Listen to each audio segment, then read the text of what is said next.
if you're looking to reduce social anxiety and you want to get more experience in conversations and build up that confidence being yourself and connecting with people, there's two different kinds of socializing that you can try.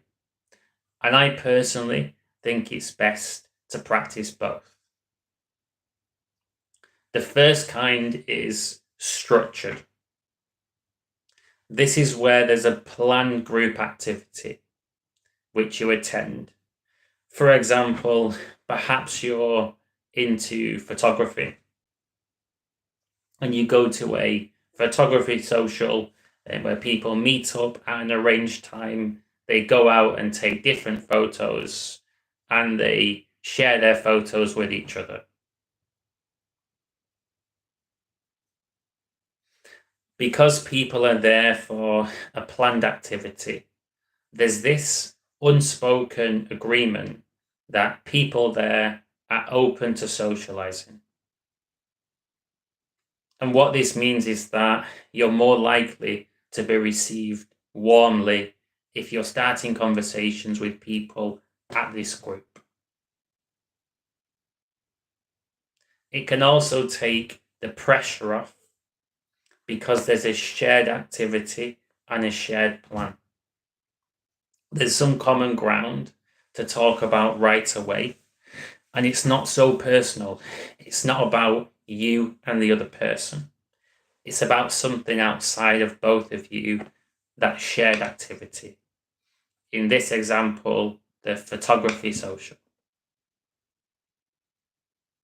And there's huge amounts of value in going to structured socials. It gives you a chance to develop confidence in social groups. You're going to meet all kinds of different people, different ages, ethnicities, and personality types. Men and women, huge variety, which is great for building confidence. To contrast this, the other kind of socializing is spontaneous. And this means that there isn't a planned activity. You're going about your everyday life, and a conversation just organically develops. Perhaps you go out for a coffee. You're going to do some work from this coffee shop. So you're in a Costa and you get chatting to a staff member. A customer can hear the conversation, they join in the conversation, and suddenly you have this spontaneous social that's taking place. Maybe when you've got your coffee and you're working, you notice somebody reading a book who looks friendly and looks open to a conversation.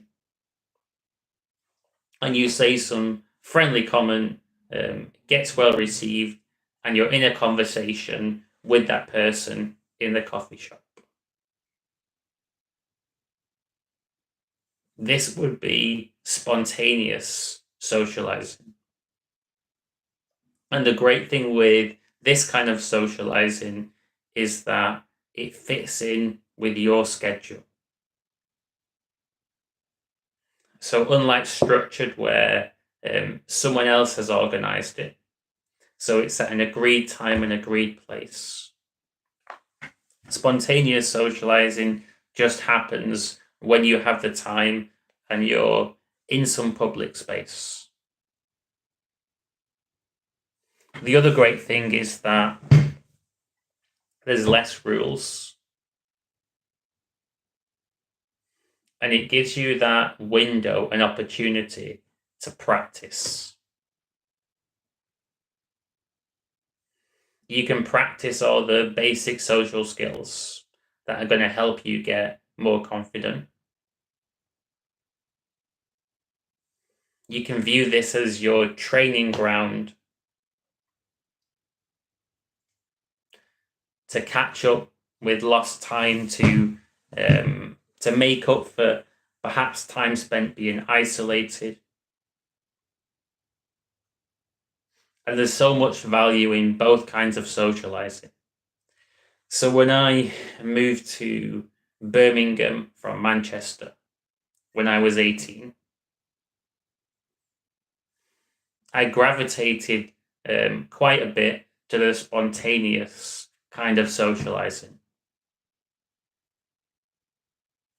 And because I had quite a lot of social anxiety, I felt more comfortable in these situations because I knew that it was basically a stranger that I probably wasn't going to see again. So it took some pressure off me, and it also meant that I could do as little or as much socializing as I wanted to. Back then, I might have felt overwhelmed in a big social group unless I was ready for it. But the idea of just having brief bits of small talk and exchanges was better for me. Now, as well as doing this, I was a fresher, and I did go to various events in social groups as well. So I was doing both kinds of socializing. And I got different benefits from each kind. I got a lot of confidence from the one-to-one conversations, which tend to happen when it's spontaneous. And I could feel that transferable confidence and transferable skills coming into fruition and helping me out when I was in social groups. And vice versa, there was a confidence that I was getting from the social groups that was transferring to the spontaneous conversations. And either way, the key is to not speak to people with the idea of performing, creating some kind of impression, getting something from people, but instead to take that pressure off yourself and focus on enjoying speaking to people. What's the point in overcoming social anxiety? It's so that you can enjoy having conversations. So you might as well start with the end in mind. Begin enjoying conversations now. And when you realize that you can't force connections anyway, there's something that happen organically as a byproduct of being yourself and really listening to the other person, making them feel accepted and sharing your truth and your opinions as well. And because it's something that you can't force, you really can just drop that pressure. It's not a test. Other people aren't scrutinizing you, assessing you so closely. Other people around are barely going to notice you or judge you. They're wrapped up in their own drama, their own life problems.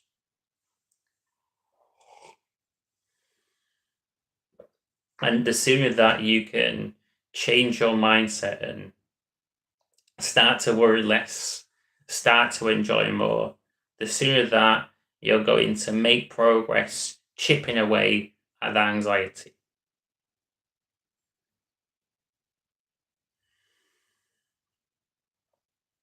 When I'm coaching a client who has social anxiety, there's two different ways that I coach them. One is through exposure therapy. And exposure therapy, if I'm there live coaching them, this is about working on the outer aspects of socializing. The the moves of the martial art of socializing, if you will. The different blocks, the different building blocks that stack together. And this is so that a client feels super competent in social situations. They know when they can talk. They know when it's best to listen. They know how to start conversations, continue, and they can interject their opinion. They know how to have good boundaries to look after themselves. They've mastered all these fundamental skills. And just having this level of competency is going to give you a good base level of confidence connecting with people. So this is an outer approach. And there's a lot of value in it. And you can practice all this stuff in the spontaneous conversations, as well as the groups. Then there's the deeper stuff, the inner work. And this is about core beliefs, emotions, and the fact that wherever you go in life, there you are. There's a you component that shows up in every aspect of life. And what this means is that if you can improve in one area of life, you're going to improve in all areas of life.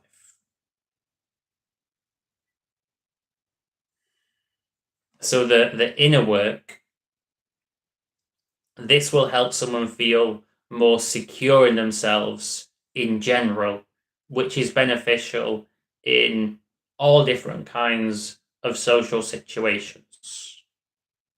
If you feel relaxed and comfortable and you're content just being yourself, you're going to have a much easier time connecting with people. There's never any need to try and force it. If somebody's a natural extrovert, that's cool. It's also equally cool if they're a natural introvert. I'm not about turning someone who's a natural introvert into an extrovert, because it doesn't work. It's a gimmick. But you can get someone who's naturally introverted a lot more confident around people. Confident so that they're speaking when they want to speak. They're enjoying themselves. And they're connecting with the people that they're meant to connect with.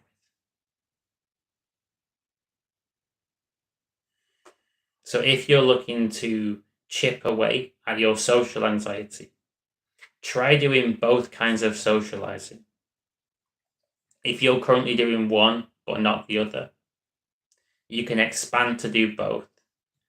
The key is to make sure that it always comes from that right place. Being genuine, friendly, respectful, never trying to force things, put pressure on things, genuinely enjoying yourself, connecting with people. As long as it comes from this place, you're fine. And it's a growth journey. You're going to learn so much from every mistake that you make. It's going to be a lesson. And if you're willing to put the work in and keep on learning, you're going to get better. And don't neglect either kind of socializing. If you just do spontaneous and you're not putting yourself out there in social groups, you're shooting yourself in the foot and missing out on so much growth in confidence. So make sure that you're not missing out. If you enjoyed this video, feel free to hit like and subscribe to my channel. If you're looking for more and you're interested in experiencing private coaching sessions, drop me an email. Tell me what you're struggling with.